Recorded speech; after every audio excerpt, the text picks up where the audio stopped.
Cet après-midi-là, il répétait un standard signé Herbie Hancock. Le jazz, une passion récente pour le saxophoniste Gérard Mougin, et pourtant de la musique qu'il en joue depuis qu'il est tout petit.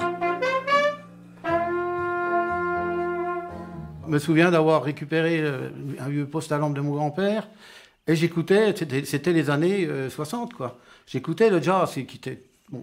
Mais bon, je pouvais pas faire de jazz. Et puis bon, pour mes parents, pour mon père, c'était pas une musique le jazz. C'était voilà, c'était le classique, la grande musique, il n'y avait que ça.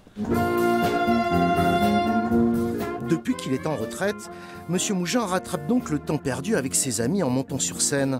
Car tout près d'ici, à Delle, il y a le caveau des Remparts.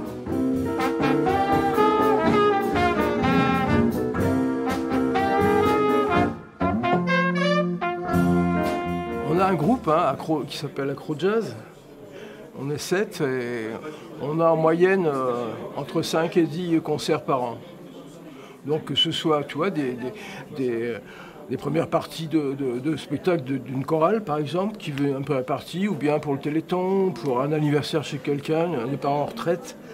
On fait un peu de tout, quoi. Et il n'y a pas que des retraités dans leur septette. Michel, le batteur, lui, travaille encore. Le jazz, il est tombé dedans quand il avait 20 ans. La batterie, je sais pas, depuis tout mon grand-père tapait toujours sur la table avec les doigts ou avec des cuillères en bois. Moi, j'ai toujours fait pareil, donc je pense que voilà, j'ai toujours aimé le rythme. Un batteur très influencé, bien sûr, par les grands jazzmen américains. J'en écoute beaucoup, mais des connus, moins connus, de tous les styles. Hein. Coltrane avec Elvin Jones. Elvin Jones, c'est un grand batteur de jazz.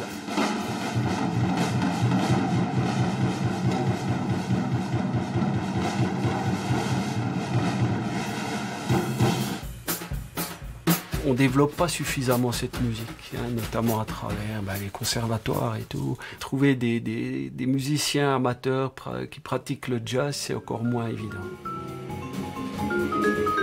Heureusement, à Delle, il y a le caveau des Remparts. Et si le jazz s'est fait une place dans cette ville de moins de 6000 habitants, c'est grâce au guitariste Eric Soum et à l'association Delle Animation. Comme on avait un lieu qui s'y prêtait bien et des gens motivés, moi j'étais moi-même enseignant au conservatoire de Belfort, donc on a décidé de faire des concerts régulièrement, 8 par an.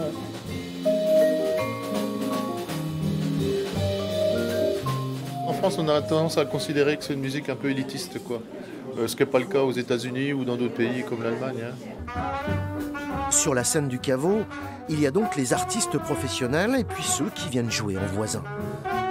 Je pense que la première des motivations, c'est de se faire plaisir. Mais je pense qu'il y a aussi le plaisir de jouer ensemble, le plaisir de jouer devant du public, hein, qui était quand même là ce soir. Et puis se retrouver tout simplement. Hein. Et se puis retrouver en groupe, et puis voilà, et puis on fait notre répétition, on boit une petite bière à la fin.